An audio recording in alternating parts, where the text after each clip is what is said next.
Hər kəsə salam. Bugün hazırlamışam Qəbələ mətbəxindən döşəmə plovu.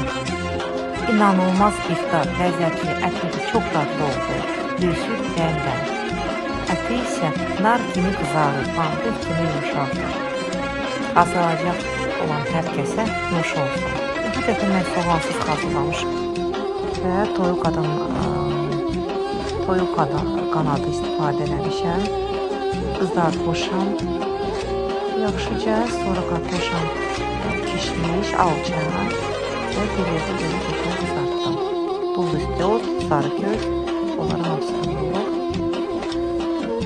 Onlar heç qızartmamaq, deməli qazlamağı hazırlamaq, sonra toyuğu yığmaqla qızartdım əvvəlcədən. Aşçın su qoydum, düyünü atdım.